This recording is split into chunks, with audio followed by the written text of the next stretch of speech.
আসসালামু আলাইকুম রহমতুল্লাহ।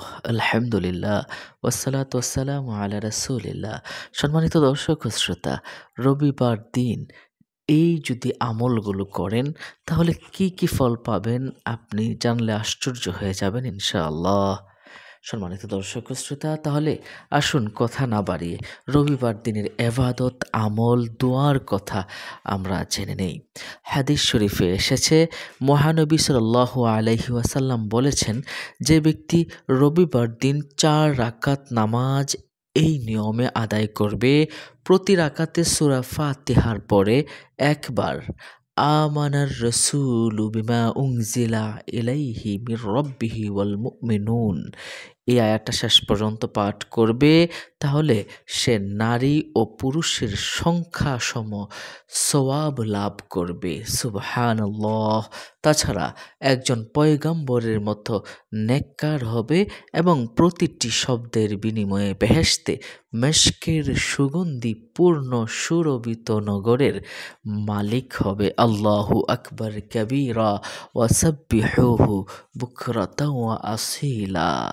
তাহলে যারা আমানার রাসূলু এই দুটি আয়াত আপনারা পারেন, তারা এই নামাজটা পড়বেন।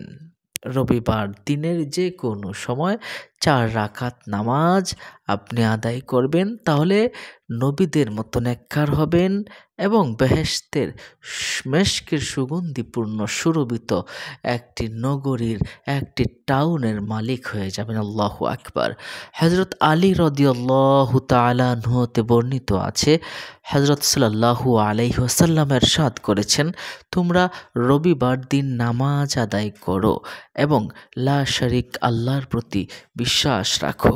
যে ব্যক্তি রবিবার দিন জোহরের নামাজের পর ৪ রাকাত নামাজ এমনভাবে আদায় করে, প্রথম রাকাতে সূরা ফাতিহার পর সূরা আলাম নাশরাহ লাকা সদরাক এই পরিপূর্ণ সূরাটা একবার, ও দ্বিতীয় রাকাতে সূরা ফাতিহার পর সূরা মুলক একবার, তৃতীয় ও চতুর্থ রাকাতে সূরা ফাতিহার পর সূরা জুমআ একবার পাঠ করলে আল্লাহর কাছে যে দোয়াই করবে তা আল্লাহর দরবারে কবুল হবে এবং সে খ্রিস্টানদের মতবাদের ধোঁকা হতে নিরাপদ থাকবে।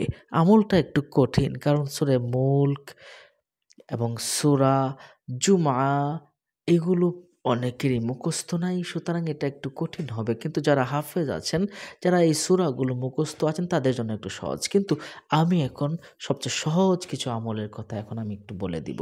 দেখুন, হযরত আনাস ইবনে মালিক রাদিয়াল্লাহু তাআলা আনহু হতে বর্ণিত আছে, যে ব্যক্তি হযরত নবী করিম সাল্লাল্লাহু আলাইহি সাল্লাম ইরশাদ করেছেন, রবিবার রাতে যদি কোনো ব্যক্তি ২০ রাকাত নামাজ এইভাবে আদায় করে, প্রত্যেক রাকাতে সূরা ফাতিহার পর সূরা ইখলাস ৫০ বার, সূরা নাস একবার, সূরা ফালাক একবার পাঠ করে এবং এইভাবে নামাজ আদায় করার পর সে মাতা পিতার জন্য ১০০ বার মাগফিরাত কামনা করে আস্তাগফিরুল্লাহ পড়ে, ১০০ বার দুরূদ শরীফ পাঠ করে, তারপর যদি পড়ে লা হাওলা ওয়ালা কুওয়াতা ইল্লা বিল্লাহ একবার পড়ে, এরপরে কালিমায়ে তামজিদ যদি একবার পাঠ করে, এই দোয়াটা পাঠ করে, আশহাদু আল্লা ইলাহা ইল্লাল্লাহ ওয়া আশহাদু আন্না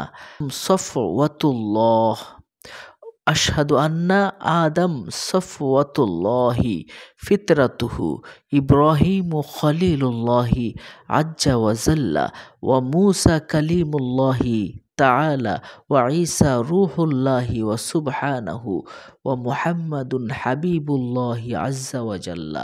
আমি আবারও দোয়াটা বলছি, আশহাদু আল্লা ইলাহা ইল্লাল্লাহ ওয়া আশহাদু আন্না আদম সফওয়াতুল্লাহ হি ফিতরাতুহু ইব্রাহিম খলিলুল্লাহি আজ্জা ওয়া জাল্লা ওয়া মূসা কালিমুল্লাহি তাআলা ওয়া ঈসা রূহুল্লাহি ওয়া সুবহানাহু ওয়া মুহাম্মাদুন হাবিবুল্লাহি আজ্জা ওয়া জাল্লা। তাহলে করুণাময় আল্লাহ তার আমল নামায় সমুদয় খ্রিস্টান জনসমষ্টির সমান ন্যাক প্রদান করবেন এবং সে আল্লাহর পেয়ারা বান্দাদের সাথে কবর হতে উত্থিত হবে, আম্বিয়াদের সঙ্গে বেহেশতে প্রবেশ করার সৌভাগ্য অর্জন করবে। আল্লাহু আকবার কাবীরা ওয়া সাব্বিহুহু বুকরাতাও ওয়া আসীলা।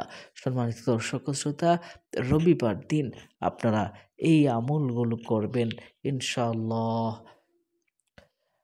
এই আমলটা যারা করতে পারবেন তারা তো রবিবার দিনের ফজিলত পেয়ে যাবেন। অন্য মুমিন মুসলমান ভাইকে জানাতে শেয়ার করে দিন। ভালো থাকুন। মনে রাখবেন, রবিবার দিন যারা এই সহজ আমলগুলো করতে পারবেন না, যদি আপনাদের কাছে কঠিন মনে হয়, তাহলে নামাজ ৪ রাকাত পড়ে আপনি একটু বেশি করে ইস্তেগফার পাঠ করবেন, লা হাওলা ওয়ালা কুওয়াতা ইল্লা বিল্লাহ পাঠ করবেন। অতঃপর আল্লাহর কাছে দোয়া করবেন। ইনশাআল্লাহ আল্লাহ পাক আপনাকে আপনার মনের আশাগুলো পূরণ করবেন।